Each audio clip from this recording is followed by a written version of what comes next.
Allen Company, 47 years young and a proud sponsor, wishes OOIDA all the best as you celebrate 50 years.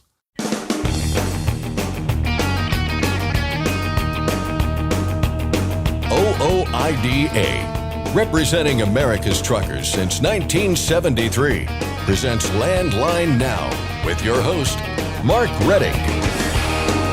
A DAC report can make or break a trucker's operation. So what is that, and how do you get a copy? I'll discuss that, plus a continuing problem with broker-carrier contract abuses with Christopher Snyder and Aaron Lynch of OOIDA's Business Services Department. It was another successful year for the Guilty by Association Truck Show. Landline Now's Ashley Blackford wraps up our coverage with a few of the drivers who had the trucks that caught a lot of attention at this year's event. And finally, there's no escaping the long arm of the tax collector, which is why motor carriers that operate in and around Arkansas will want to make sure that they're checking their mailboxes. The state has brought back a pretty confusing way to collect taxes. Jami Jones of Landline Magazine helps us make sense of it. But first, the news with Scott Thompson. Thanks, Mark. Our top story today. And just like that, diesel prices are on the rise again. After noting a drop of about a nickel in its previous report, the Energy Information Administration says the average for a gallon of diesel creeped up 0.7 of a cent last week to $4.59. That makes it 10 increases over the past 11 weeks on the EIA survey. The sting felt a bit different depending on which region you fueled up in. 5 regions saw prices go up, with the largest gain in California at more than 6 cents. Prices went down in 4 regions and remained unchanged in 1, that being New England. There may be hope on the horizon for next week's numbers, though. ProMiles.com has a daily report, and Tuesday mornings showed prices dipping in all 10 regions, with the overall average dipping 2 cents compared to last week to $4.52 a gallon. Shippers and retailers closed out the third quarter last week. Landline Now's Ashley Blackford has the details on how that impacted the spot market. There was a 10% increase in load volume to just over 1.3 million loads, according to Robert Rouse with DAT. He says rate movement is very similar to prior years for week 39. When we look at the overall strength of the spot market last week, we saw load-to-truck ratios increase for all 3 equipment types.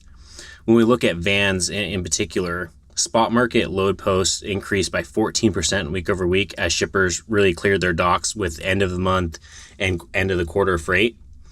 Load post volumes are still about 31% lower than they were this time last year. And carrier equipment posts followed typical seasonal patterns, dropping by about 7% week over week.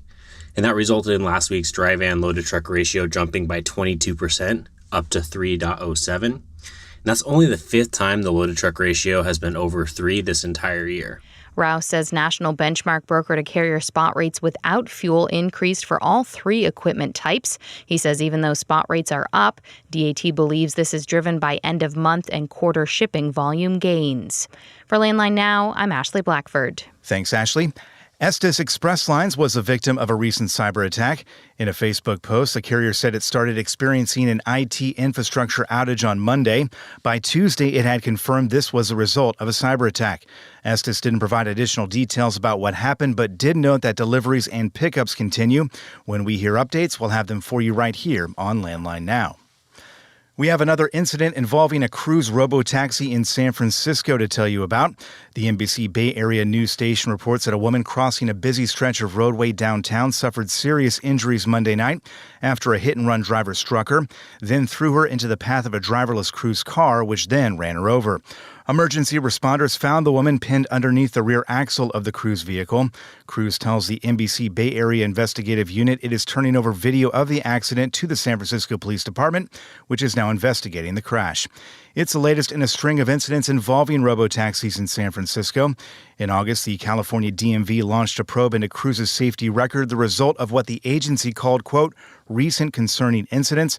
The DMV does have the power to order driverless vehicles off the road by suspending or revoking their permits, but has yet to issue any findings. An Ohio-based third-party logistics provider is expanding. FST Logistics says it's reached an agreement to acquire transportation company Highway Trucking. Terms of the deal were not announced. The Tesla Semi has gained a prominent fan. Jay Leno took the electric truck out for a spin on the most recent episode of his reality show, Jay Leno's Garage. feel like Captain Kirk sitting in this thing. Leno was guided through the truck's features by Tesla's chief designer and senior manager, who then let Leno take the truck out for a test drive on city streets, first without a trailer, then with one, hauling another Tesla semi. You know, it's funny, I can't see the trailer in the mirror. So Yep. I don't even know if you told me, oh, we didn't hook up, we just pulled away, I would believe you. Because initially, maybe a little bit more effort, but boy, not much. Yeah. Another half inch on the throttle, maybe. And Yeah. it's stunning. Even in a diesel, I would feel it. You know, you'd Churning, the engine's working. yeah, the engine's working. Leno is a well-known gearhead, but the episode has generated some questions about whether the former talk show host has a commercial driver's license. We've reached out to the show's producers for an answer, and we'll have that for you if and when we hear back. The entire episode is on the Jay Leno's Garage YouTube page if you want to check it out. It gives us probably our best look yet at the Tesla Semi. To date, just about 70 of the trucks have been built. Daimler is celebrating a milestone. The company says one of its fuel cell-powered trucks completed a 650-mile run in Germany last week. Before the trip, the Mercedes-Benz Gen H2 cab-over model was fueled up with about 180 pounds of hydrogen. Daimler says the 88,000-pound truck and trailer combo made the overnight run without having to refuel once, delivering 55,000 pounds of gravel with no issues. An accomplishment, yes, but there are plenty of hurdles to cross before fuel cell trucks become more common. The biggest one may be the cost. The initial cost of the fuel cell truck is going to be much higher than your standard diesel truck, but over time, Daimler hopes that difference is narrowed as the technology advances. The state of Oklahoma is investing more than $9 billion for highway improvements. The state DOT made the announcement in the latest updates of its 8-year construction work plan and 4-year asset preservation program. The plan was approved Monday by the Oklahoma Transportation Commission. Most of the $9.3 billion will go toward improvement projects that have safety in mind. The rest will go toward preventative maintenance to extend the life of the state's highway infrastructure. The Oklahoma DOT said the two plans together will address the 15 remaining structurally deficient highway bridges in the state that were not already under contract for replacement or rehabilitation. Another 395 bridges at risk of becoming structurally deficient are also included. The construction work plan also includes 1,100 miles of improvements to 2-lane highways with deficient shoulders. The American Trucking and Industry Leader Hall of Fame will induct its 2023 class of honorees later this month. The ceremony taking place at 2 p.m. October 25th at the American Truck Historical Society's headquarters in Kansas City, Missouri. ATHS announced the class earlier this summer. The list includes Robert A. Young Jr., founder of ABF Freight, Ted Rogers, the first president of the American Trucking Associations, Frank Sieberling, the founder of the Goodyear Tire and Rubber Company, Al and Don Schneider, the founders of Schneider National, and Harry Kent and Edgar Worth, the founders of Kenworth. Speaking of Kenworth, the event will also be celebrating the company's 100th anniversary by displaying Kenworth trucks throughout the years. Attendees can also enjoy a state-of-the-art simulator and the Kenworth 100-year history trailer. This is the third year for the ATHS Hall of Fame. OOIDA was honored as part of the first class in 2021. And finally, got a weird story from the road. BuzzFeed wants to hear from you. The website has put out an open call for truckers and truck stop workers. The request asks for the wildest, funniest, or strangest things you've experienced or witnessed while on the job. So do your best or your worst, because we all know you've seen a thing or two that you might rather unsee. That's Landline Now News for today. I'm Scott Thompson. Thanks, Scott. Next, I'll discuss DAC reports and more with Christopher Snyder and Aaron Lynch of OOIDA's Business Services Department. We'll be back in just a moment with more news and information. Please stay with us. I'm Mark Reddick, and this is Landline Now. Thanks for listening. Be sure to like and subscribe. If you want more content, go to landline.media to get updated news, information, and archived editions of our show. Once again, that's landline.media. Control your toll costs and eliminate tolling headaches with Prepass Tolls. Prepass Tolls means toll volume discounts. Just one invoice for all tolls and fewer violations. Call 877-878-5970 or go to prepass.com. Attention all truckers, Dean Michael, the tax doctor here. I want to talk to you about those dreaded tax problems. I know you want to keep on trucking and not even think about them, but let's face it, they're not going away all on their own. You need professional help. I've been helping truckers put their tax problems in the rearview mirror for years. I can help you too. Call me now for a free consultation at 888-557-4020 or go to mytaxhelpmd.com. It's like I always say, keep your eyes on the road, I'll keep mine on the IRS. 888-557-4020. It's tested and proven. Burn 2.1% less fuel when you balance all wheel ends with Centromatic. Call 800-523-8473 to get the OOIDA discount. Landline Now, welcome back. Every day, truckers are running into problems and challenges out on the road. Many of those truckers call OOIDA for help, and they often find themselves talking with the association's Business Services Department. Here is some advice on some of the more common topics right now are Aaron Lynch and Christopher Snyder of OOIDA's Business Services. Guys, thanks for joining me. Thanks as always, Mark. Thanks for having us. One of the questions we've had lately is people wondering how they can pull their DAC report. And of course, for folks that haven't dealt with it before, and there's always a few out there, what is a DAC report? Let's start by just defining what it is we're talking about. So a DAC report is essentially a record of any violations or occurrences, incidents per se, of record that a carrier will put, as far as that goes, on a driving record for someone that used to work for them. So it's essentially just the record that any occurrences had with any kind of accidents, violations, any occurrences that happened with the company you worked for. There's been some questions over the years about accuracy of those reports as well, as I recall. Yes, but there is a disputing process. If you get something put on that DAC report, you have the ability to dispute that online. First, you want to pull that if you're leery about that or if you've been told that by a prospective employer. It's free to do. You request a copy at hireright.com. It's HIRERIGHT.com.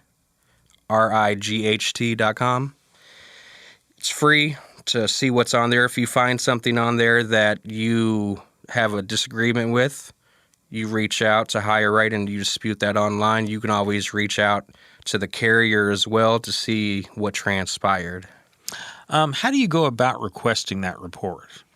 So you just go online and you sign up. You have to make an account. It's free to do. And what you can do is you can look through your driving record there. You type in your name and or your carrier's name from the previous employer that you think it's on, and you would like to see what else it says on there about yourself. And then there's a button to where you can dispute that. And then they have a recommendation policy of how to go about it, dispute that. Okay. How often are these things used these days? I mean, it used to be that this was fairly commonly used by carriers, but I'm wondering, is this still pretty commonly used?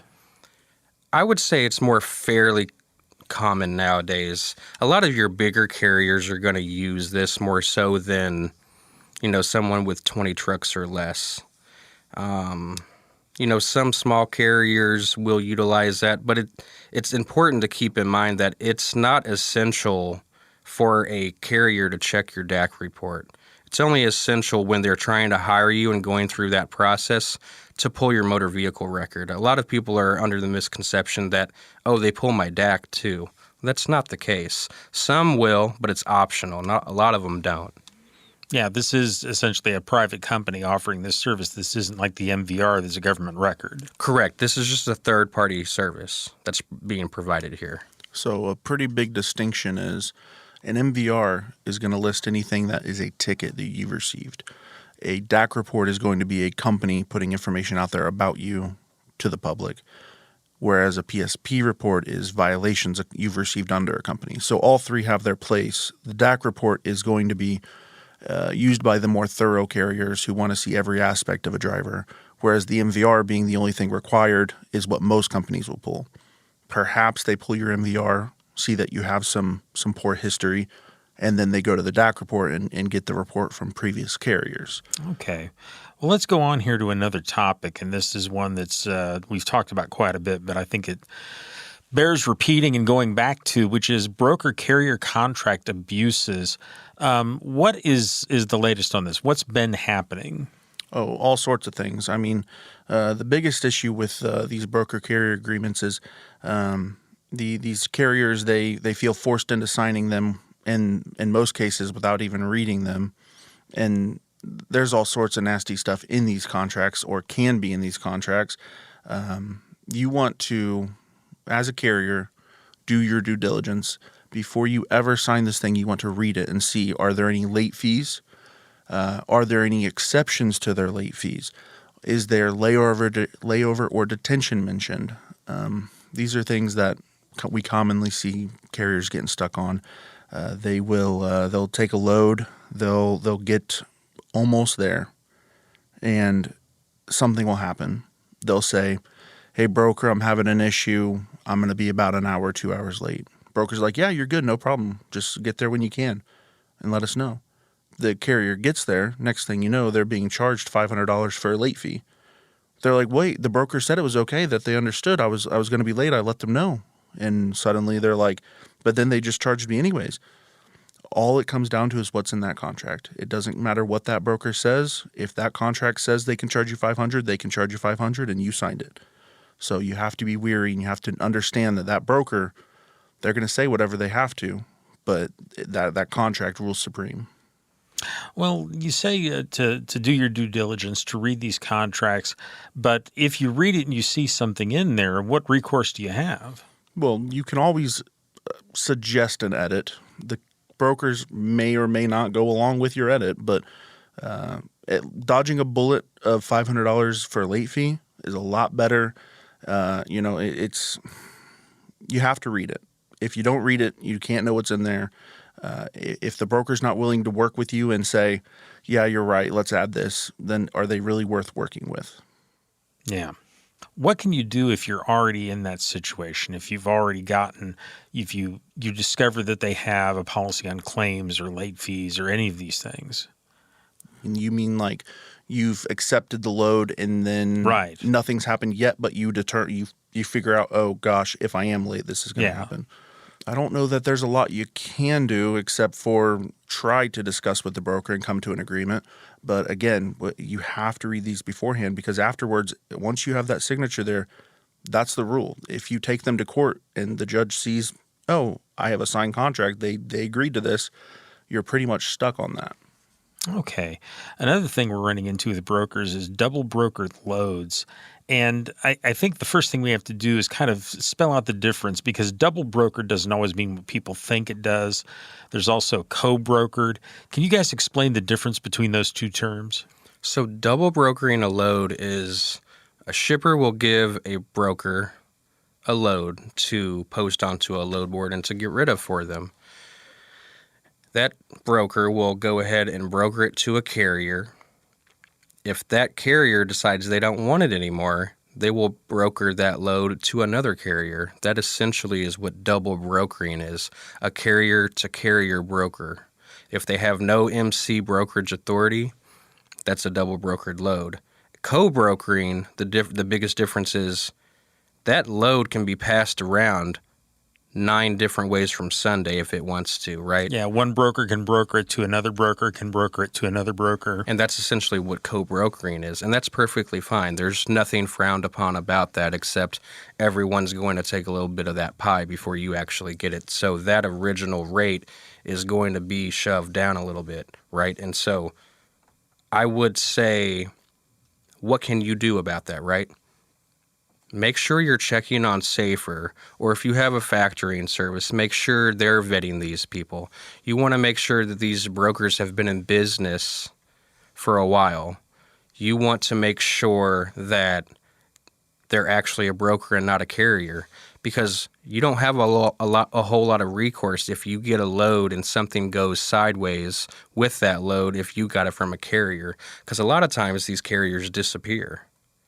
What you want to do is be able to contact that original broker and try to see if they'll pay you. And a lot of times they won't pay you that rate that you were you were promised. You may have gotten a load for $2,500, but when they brokered it, they only brokered it for $2,100. So you're going to be hard pressed if you accept that load from that carrier to get the same rate. But if you can get a hold of that original broker, you want to try your best to have a working relationship and make sure maybe you can work out getting paid before they actually pay that other carrier. A lot of times you can cut that person out, and a lot of people don't take advantage of that. You want to make sure your names are on the bills of lading, not some other companies as well, right? If your name's not on those bills of lading, you don't have a contract with anyone that's valid. You don't get paid. There's no recourse. You can't go file on a carrier's bond because they don't have one. And you can't file on that broker's bond either, the original one, because they didn't broker the load to you originally. So there's not a lot of recourse when it comes to the difference between double brokering and co-brokering. There's a lot more options when it's co-brokered as opposed to when it's double brokered. So you just want to make sure you do your due diligence. This is where we're running into a lot of this broker fraud, isn't it? Yeah, that is correct. And so that's why I stress, find out where you're getting this from in some capacity. Check a credit rating. Check the authority. Check when they got the authority. Make sure you're covering all your bases. That way you can at least cut down on a lot of this fraudulent stuff that's going on right now. And protect yourself. A good baseline, not a guarantee by any means, but a good baseline is if you find a broker offering a load that's too good to be true, you pull them up and they've only had their brokerage authority for 1, 2, 3 months, you probably want to be a little skeptical. Most of the scams we've seen out there, about the third month, they disappear without a trace, and the carriers are all left holding the bag because their bond can't cover every single carrier that they've taken advantage of. So whether it's calling us and checking the age of a brokerage or pulling them up on Safer and checking yourself, the 1 to 3 month range is about where you want to look at, and probably avoid those brokers at the beginning. There's another aspect of this that we've been seeing as well, which is stolen carrier authority. And I'm kind of curious if you can explain what exactly is happening there. So these scammers out there somehow get access to carriers' information, whether it's phishing attacks via email, load board, just asking them for the information because they appear as a broker or whatever. They get their information and they do updates, MCS 150 updates, basically giving them control of that carrier's authority. At this point, they can wreak havoc and do whatever they want. And it's very hard to rein back in because once they have access, they can change the phone number associated with the DOT number. They can change the email associated with the DOT number, change the address associated. They can change anything they want if they get access to your DOT PIN number. So at that point, once your authority's been hijacked, essentially, you got to file a police report letting the authorities know, hey, this is what's going on. And that way you have documentation going forward to show, hey, this was not me for whatever issues arise. Because if these people start using your authority to do illegal action, it's going to come back on you unless you can show, yeah, as of this date, I've been actively trying to recover my stuff. Contacting your insurance, letting them know, hey, somebody else is using my numbers. Put passwords in place with insurance, brokers, any associates who you do business with. Let them know what's going on, because a person getting a hold of your DOT PIN and getting a hold of your authority can just wreak havoc on your business. How are they using it? So booking loads under your authority, scamming people they'll book the load and then double broker it out. So it goes back to that double brokering thing. The people doing this, sometimes they're using stolen authorities that they have no rights to. Is there a way you can get your authority clean if this does happen, or are you just stuck with this problem?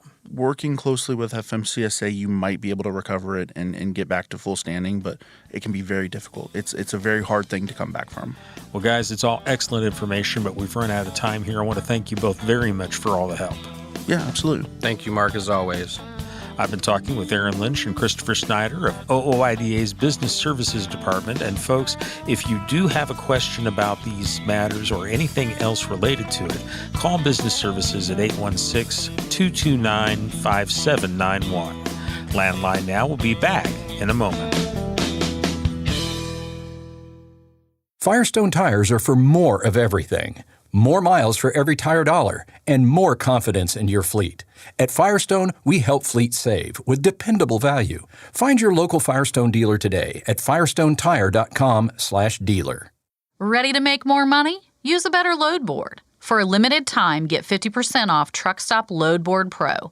Just go to truckstop.com/go and enter promo code READY2023 when you purchase Load Board Pro. When it's time to overhaul your truck engine, help protect it by insisting on a genuine Vibratech TVD crankshaft damper. Heavy duty, absolute premium quality, and they're made right here in the USA. Find a dealer at vibratechtvd.com. Landline now, welcome back. A lot of unique trucks are at the Guilty by Association Truck Show this year in Joplin, Missouri. Matt Jones owns a 1953 white. I caught up with him at the show to ask about his truck. So it's a 1953 white with a 1951 Fruhoff tanker. We acquired it from a company that we bought and had it redone to match our Wallace colors. It's got 12-valve Cummins in it with automatic transmission.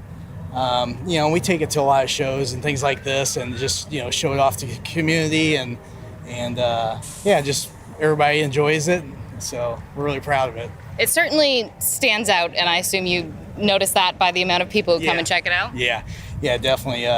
It's a crowd pleaser for sure, and we appreciate that. We have a lot of customers that want to see it and things. So, and it shows off our established in 1968. That's one thing we're proud of too with Wallace. So definitely a staple to our company. What are the common questions you get when people come up and look at it? I would say it's a bunch of things. So a lot of people want to know about the engine, suspension. We had the suspension all done by Texas Metal in Houston, Texas, the TV show. They've airbagged the whole thing. Some people want to know about the interior. A lot of things too. It was a working trailer until just a few years ago and stuff. So people want to know about that, the electronics on it, but mainly just kind of the history on the truck and what it means to us and stuff. And another thing too, we get, these are our other trucks, or some of our other trucks. We have 39 trucks, and just how they match. Just kind of wanting to know the details on that. So. But a lot of people just admire it, love it, just like we do, and what year it is, things like that. So. What would this have hauled? Any kind of petroleum products. So it mainly hauled gasoline, diesel. We do haul oil, but it didn't really see oil hauling, but mainly gas and diesel. That's what I thought. It's interesting to see this and to look at the more modern trucks. Yeah. So we definitely wanted it to match our modern trucks. A lot of people, it's interesting, this was in 1953, this was the size of a big truck. So a lot of people think that this is a toy, if you want to call it that, or a replica of something. When they see this massive truck next to it that you see today that run up and down the road. And this was what ran up and down the road in 1953. So it's not a smaller version or anything like that. It's the real deal back then. And you look at the comfort of the trucks nowadays compared to you're shoehorned in this truck, and what it's a tribute to the men and women back in the day that drove these trucks and delivered fuel and what they had to go through. They were tough people. Yeah, I mean, it looks incredible, but it doesn't look super comfortable. No, it's tight. Texas Metal definitely made it more comfortable for us, but back. Our original to this truck was about 150 horsepower motor. This now is, let's say, 350 horsepower automatic transmission. Back in the day, it would have been a standard transmission, 4-speed, 45 mile an hour tops, and rough riding. So huge improvement right now. But yeah, they were real truck drivers back then. So we acquired this truck with an acquisition of Jeff City Oil, just to grow our footprint and grow our company. So we acquired this truck from them. It was a different color and everything. We painted our colors and give it our flair. What do you enjoy about coming to GBATS? I've actually been here since 2010. and we've brought trucks down here every year. It's just, there's so many things you could say. Just the camaraderie of the trucking industry, the Martins showing their love for us truckers and the industry. Just everything. You meet so many different people from different genres and stuff, and so for me, it's definitely meeting everybody just like yourselves, and stuff. So. And of course, on a hot sunny day, I had to inquire about the truck's air conditioning. It did not originally have air conditioning. There's actually original AC in there from 1953, a door crank, rolling down the window, but it does have AC now, and everything. So it's, like I told her, it's completely different now. The creature comforts that we have nowadays, this truck has. It rides smooth, it has AC, all that stuff. It goes faster down the highway than 45 mile an hour. So definitely a big improvement over 1953, technology. Rooster Davis caught the attention of everyone he drove by. I caught up with the 11-year-old at the show. So my truck, it's a miniature one of my dad's. It's a 379, and we got this the engine out of this. It came from a diesel generator, and so it's a single cylinder, air-cooled diesel engine, and it stacks smoke and everything. Wow. Got 107 lights. 107 lights? Yes, ma'am. Wow. Now, what's it like driving around the truck show? You probably get lots of attention, don't you? Yes, a lot. It's super fun, too. Do you like talking to people about your truck? Yes, ma'am, I do. What questions do you typically get from people? Like, what kind of engine is it? How many lights? A lot of questions, really. Does it really smoke? Are the stacks real? What are the tanks? Do they hold gas or air? How fast does it go? 30 miles per hour. Loaded or unloaded. That's geared the lowest. And yeah, you've got a flatbed here. Yep, yes ma'am, I do. How long did it take to build this? So around 95% of where it's at right now, around 8 months. But we keep adding to it. What more do you want to add to it? So I got some quarter fenders for the back of my trailer, and then I think I'm gonna add some more underglow lights, and then I think that's all we can do. And well, what's the dream? What do you want to do when you grow up? I think it's pretty obvious. I want to be a truck driver. Do you hope to have a truck that looks like this? Yes, ma'am. I'm hoping to take over my father's. How old are you? I'm 11 years old, ma'am. And you have a YouTube channel? Yes, ma'am, I do. TikTok, YouTube, and Instagram. What do you do on there? Usually just make content about it. Get a lot of viewers and followers? Yes, ma'am, I do. It is incredible. That looks so cool. Are your friends jealous? Yeah, most of them. All right. Anything else you want to add? Oh yeah. We also made the trailer from scratch, and the truck came from a flat bottom go-kart. Just built up from that. So you just built this whole this part got built all together. Mm-hmm. Oh wow, that's cool.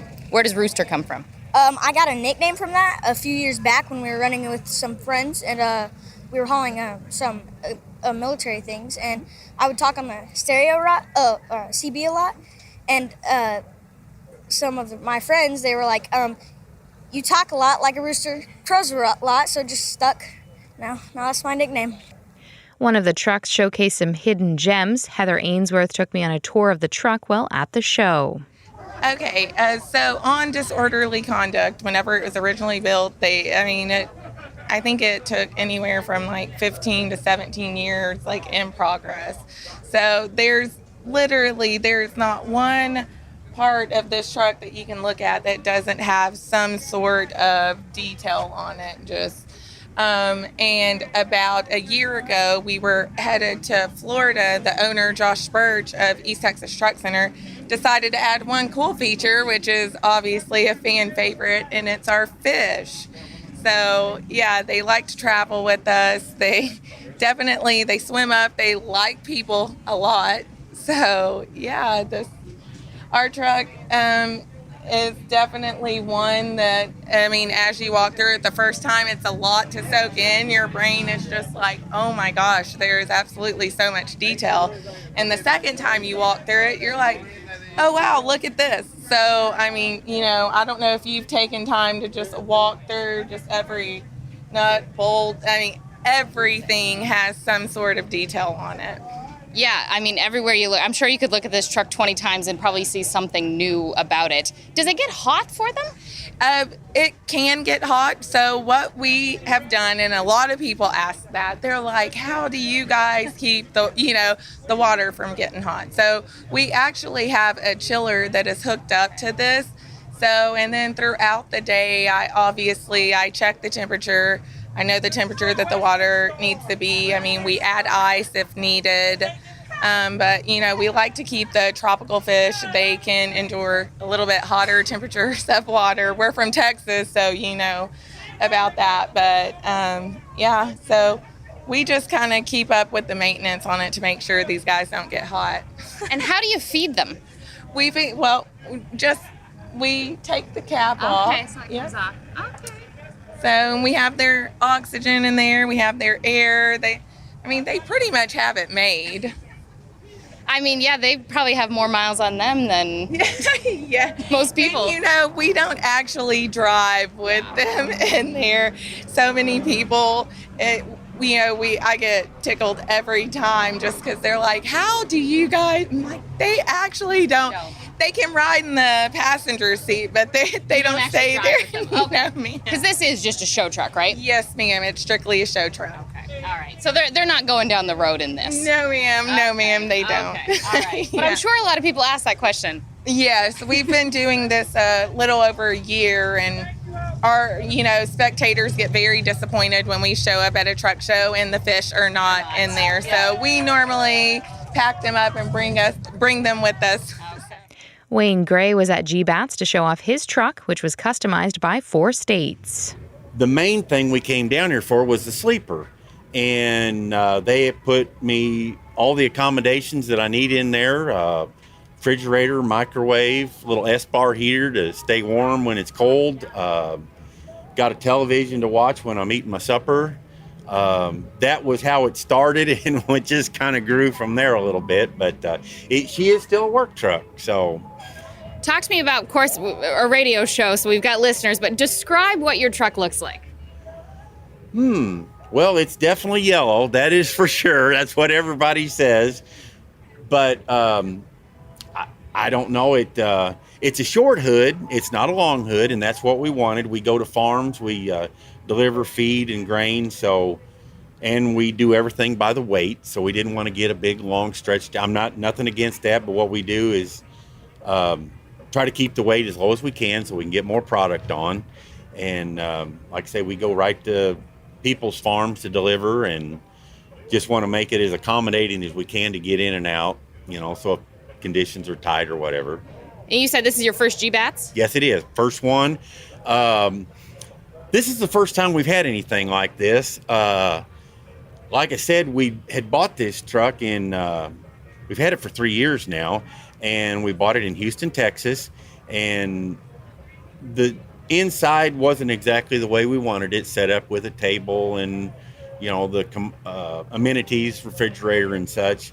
But we started that, and then we kind of got to this point, and then the folks here at 4 States said, we got that truck show coming up. Why don't you? And I've never had anything like this before that, I really felt. So really, this is to pay homage to what they've done. They have just totally made this truck to where it'll work for me. And I mean, it is a work truck, but they've made it to where it'll definitely suit me. Have you enjoyed walking around and seeing other trucks and other work? Yes, I have. I mean, it's unbelievable.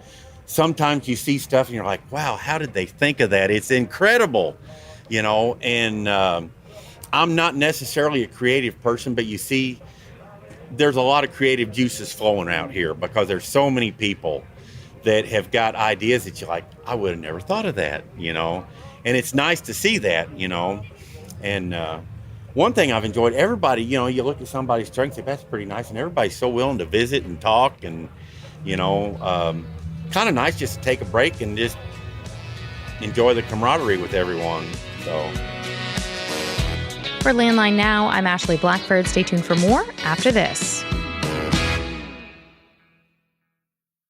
Since you started, what you've loved about trucking is the freedom. Heading out on your favorite route, a good driving song, and thinking about truck insurance. Well, maybe not that last one. That's why we're here. At OOIDA, we have a full range of truck insurance products, expert advice, and great customer service, helping you get the right coverage for your operation. Go to OOIDA.com because your job is to drive. Our job is to help with everything else. Welcome back to the show. We close things out today, clearing up something that's confusing truck drivers throughout Arkansas, and for good reason. And no surprise here, it involves paperwork and taxes. Joining us to clear everything up, Arkansas native and managing editor of Landline Magazine. In that order, Jami Jones. Jami, good to see you. Good to see you, Scott. So we talked about this on the show recently, but we had a few things to clear up because it is a confusing issue, I think, for a lot of folks out there. And that's why we're here today, Jami. And this all kind of starts with a letter that truck drivers who live in or do business in Arkansas have been getting. This is a 2023 carrier data form. Confusing, I think, in part because the state hasn't done this for, about 5 years now? Yeah, that's confusing for those of us who are familiar with the ad valorem process. It's like, whoa, wait, what's going on here? So it's confusing on a couple of levels because it's sent to new motor carriers, and I'm using air quotes, if you have a new DOT issued, new DOT number issued, and you are in a surrounding state or in Arkansas, if you're an Arkansas-based motor carrier, or if you're based in a surrounding state and in Arkansas's mind, likely to run into or through the state of Arkansas, they are sending this 2023 carrier data form. And it asks, pretty innocuous, basic information, name, DBA, doing business as, address, things like that. Do you run in Arkansas? Do you not run in Arkansas? It's pretty basic info. And for those who are skeptics of putting a lot of personal or business information on a form, rightfully so. Yes, and never having received one before, you might be wary of doing this. And, it is a legitimate form. I talked to the Public Service Commission last week, and, the gentleman I spoke with was very emphatic that, yes, we sent this out. And just for the record, we haven't done this in 5 years. COVID shut everything down because they would do it like every other year, that kind of thing. So that's what's creating the confusion, but it is on official letterhead. We have a picture of one with information redacted on it on landline.media that you can look at. If you're in doubt, call the number on the form, and they can confirm whether or not they sent it to you or not. So, that's what we did. And just to be clear, this is going out not just to Arkansas-based motor carriers. They're certainly getting this letter, I believe, right? With new DOT numbers. With new DOT numbers, but it's also going out to people in other states who might, I think that's the key word, who might be running through Arkansas, but actually may not have ever even, ventured in across the state border. Correct. And so if you mark no on this form and return it, so what this form does, when you fill it out and you return it to the state, they are going to build your motor carrier profile within the Arkansas Public Service Commission online services. And that, it just sets you up in the system. That's all it does. But if you mark no, obviously, and you're not planning on running in Arkansas or anything like that, that would eliminate that need. But if you're based in Kansas, Oklahoma, Missouri, Louisiana, any surrounding state, chances are you probably got one of these if you're a newer motor carrier within the past 5 years. And if you do not send this back, there's not a penalty per se. There's definitely not one if you never run in Arkansas. Right. If you don't send this back and you do happen to run in Arkansas and you get an inspection, a roadside inspection or whatever, the worst thing that'll happen at first is, hey, man, you're going to get a warning. We need you to get set up with the Arkansas Public Service Commission so you can declare your miles in Arkansas for this ad valorem tax. So they're going to start off with just a warning. If you keep doing this and think that you don't, no, man, I'll run at night or whatever and never get caught. They'll never catch me. Yeah. So if you try and pull that stunt, it will, if you keep getting stopped, there will be fees and penalties that will pile up because you haven't registered with the Public Service Commission. And eventually those can trigger the opportunity for law enforcement to impound your equipment. So the PSC offices are open till 4:30 in the afternoon. So if you're impounded at 4:45 with a reefer on a Friday afternoon, you're going to wait until 8:30 when you're up a creek. Yeah. Without the proverbial paddle there. Exactly. So, and that's just from not filling out this form. But this form is kind of the kickoff, if you will. It's football season. It's the kickoff for you to be in Arkansas's ad valorem process. Yes. Okay. So I think that clears it up. It is confusing. And again, I think the confusion is that this letter hasn't gone out, and it's going out to people that don't necessarily have any plans to ever cross into Arkansas for whatever reason. Mm-hmm. But be on the lookout for this, especially, again, if you have a new USDOT number over the past few years, because you are probably, if you haven't gotten one already, are probably going to get this letter. And you do want to return that, even if it's just a check of a box. Right. Right. And the thing is, if you've already, filed it in the vertical filing cabinet because you thought it was scam or whatever, there's the Motor Carrier Division of the Arkansas Public Service Commission that you can call and get that, have them send another letter to you. But this whole thing starts a 3-year process on ad valorem, which is, a fancy Latin term for it's just a road use tax. Mm-hmm. That's basically what it is. And that tax is a 3-year process. So miles run in Arkansas will be assessed in 2024. 2023 miles will be assessed in 2024. That bill will go out in 2025. So once you fill out this motor carrier data form, you will start getting more letters from them. And the first one would be in January of 2024 that they're going to want to know how many miles you ran, how much equipment do you own. They're going to want to know all that, the value of the equipment. And that information is going to be used to calculate on top of a millage how much you owe. So, it's just a complicated, process for something that's just a road use tax. But again, don't skip it. No. Because, there will be potential penalties down the line here. Just hearing you speak, and I could be completely off base here, but are there other states that do it this way? I don't recall. This is Arkansas's way. This is Arkansas. Okay, yeah. Kentucky has now, Kansas, the other K-state. Kansas has one as well, but it's rolled in with IFTA and you never even see it. Right. So it's one of those things that, it kind of was a thing years ago, and Arkansas is just holding on to it. It's a money grab. It is what it is. Yeah. But the big thing is, you have to stay on top of this just like any other tax form, because once you're in their system, say something happens and you're off the road for a year. Yeah. Or whatever, or you just change your routes completely and never go into Arkansas once you have filled out this motor carrier data form and say you will run in Arkansas.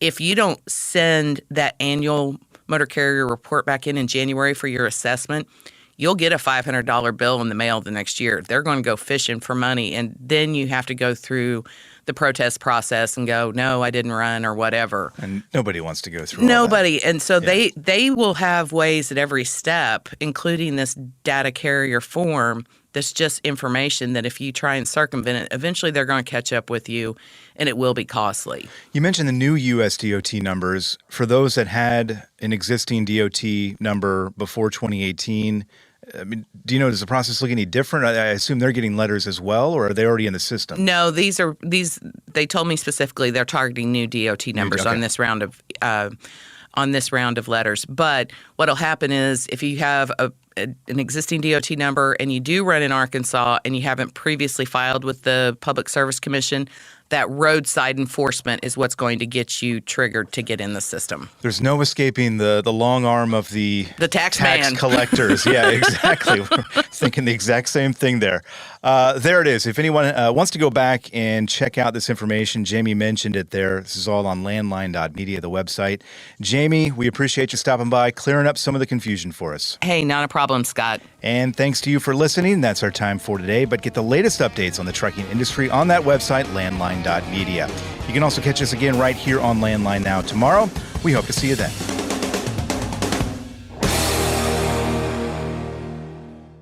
Thanks for listening. Be sure to like and subscribe. If you want more content, go to landline.media to get updated news, information, and archived editions of our show. Once again, that's landline.media. I'm a dad, a son, a husband, wife, I'm a writer, photographer. I farm. I'm a veteran. I love old cars, fishing, My kids. chrome, and I am a professional truck driver. And together, we are OOIDA. OOIDA was founded by truckers to stand up and speak on behalf of truckers. We've done that by combining the individual voices of our members into a single, powerful voice. Protecting your interests, defending your rights. Join us. Make your voice heard. Join OOIDA, the Owner-Operator Independent Drivers Association. Call 1-800-444-5791 or visit OOIDA.com.